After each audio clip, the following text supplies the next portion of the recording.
Hello,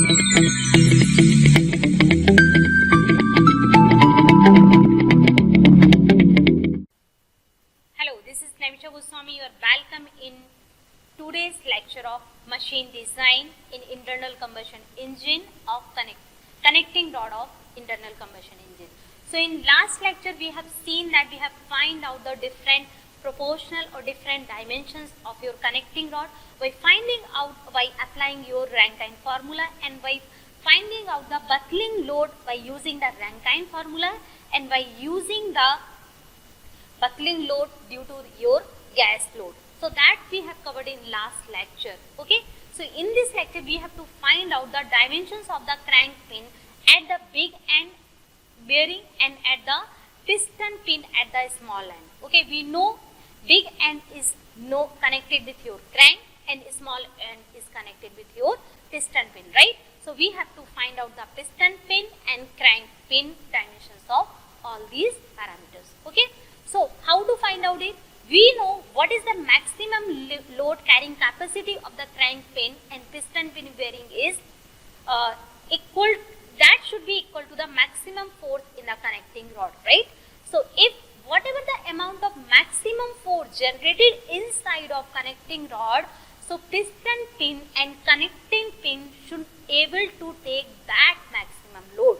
So here fundamental is that maximum load which is generated in connecting rod is equal to load on piston pin or is equal to load on crank pin. So by using this fundamental we will find out the different dimensions of your crank pin and your piston pin. Okay. So see in this diagram, small pin end is connected with your piston end and big end is connected with your here crank end, and middle portion is known as your shank. So you have to find out the dimension of piston head, piston end and crank end, right? So how to find out this? We know how to find out. Therefore, dimension of these two pins are determined for the maximum force in the connecting rod. Okay, so what is the maximum force in the connecting rod? So whatever amount of the force generated inside of cylinder, so same force will be transferred to the piston and that piston will transfer the same force to the connecting rod. Okay, so Fc is equal to the maximum force on the piston due to the gas pressure. Okay, and here we will neglect the inertia forces.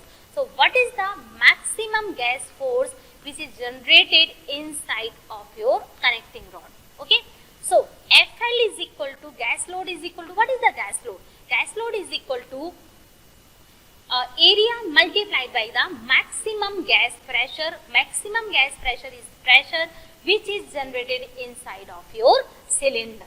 Okay, so pi by 4 d square is area and P is here your maximum gas pressure, right? So maximum gas pressure, if maximum gas pressure is not given in your equation, in your question, so if mean effective pressure will be given, so how to find out the maximum gas pressure? So maximum gas pressure you can find out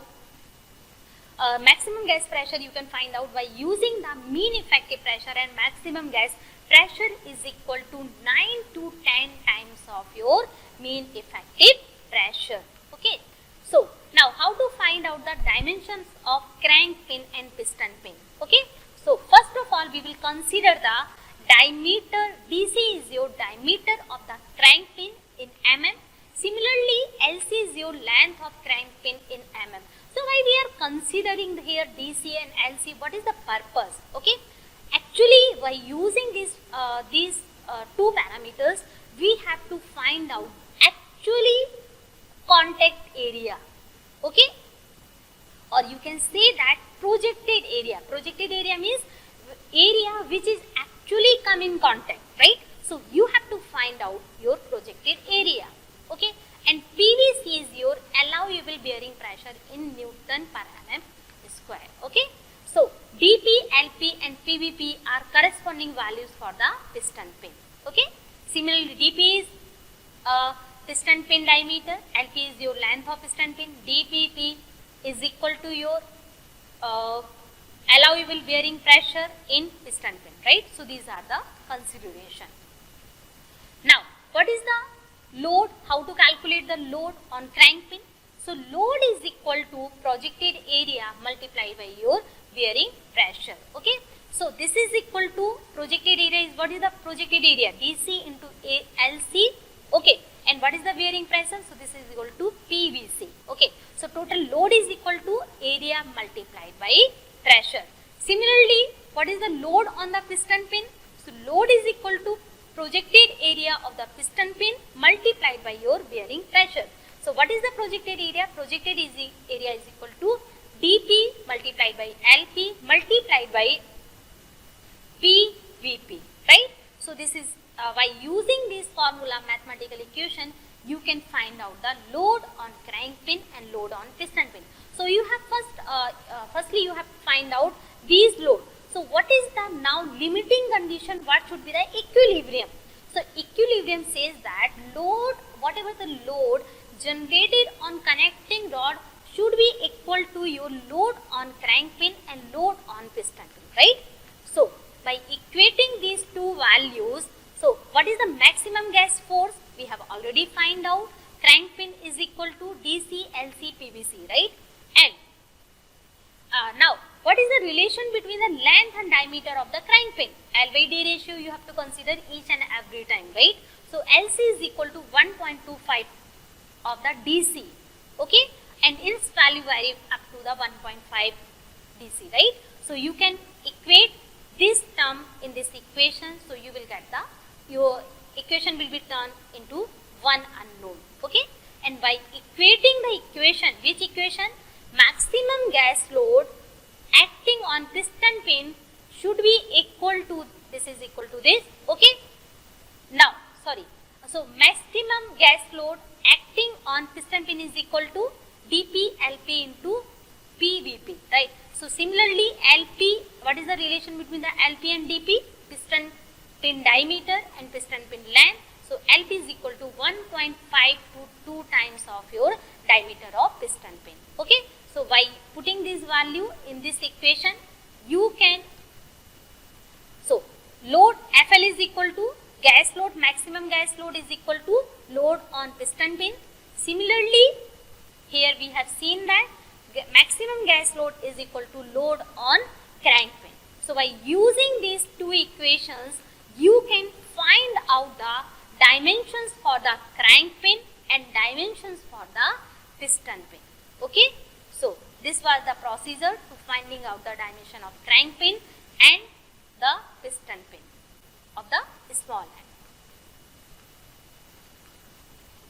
Now, next is how to find out the size of bolt for the securing the big end cap, okay? So the bolt and big end cap are subjected to tensile force, okay? Which force? These are subjected to tensile force, okay? Corresponding to the inertia force of the reciprocating parts at the top dead center on the exhaust stroke, okay? So what is the inertia force? Inertia force is equal to Fi is equal to mr omega square r cos theta plus cos 2 theta L by r, okay? So when this theta is equal to 0 degree, so what will happen? So inertia force is equal to mr omega square r 1 plus r by r. So you will get the inertia forces, right? Here mr is your mass of reciprocating parts in kg, omega is equal to angular speed of the engine in radian per second, okay? So how to find out these? Bolt size of bolt. So r is here radius of crank, right? L is your, we have already seen that small l is your length of connecting rod in meters, right? Now, so bolts are made of your high carbon steels and high nickel alloy steels, okay? Because why these materials are used? Because bolts are subjected to continuously repeated stresses, okay? There is no alternating stresses are applied on bolt, but there is a repeated stresses may be there, okay? So DCB is your core diameter of the bolt. So how to find out the DCB? We will see. Sigma T is here allowable tensile stress for the material in the bolt in megapascal, or you can say that in Newton per mm square. So here NB is equal to number of bolts. Generally 2 bolts are used. So what is the force on bolt? force on the bolt is equal to area multiplied by tensile stress of the bolt and multiplied by the number of bolts, and that force should be equal to your inertia forces. So Fi is equal to force on your bolt. Okay, so by using this equation you can find out, or by using Fi is equal to pi by 4 dCV square into sigma T NB, this is equal to so Fi is equal to these forces. Okay, so by using this equation you can find out the dCV. Okay, thank you.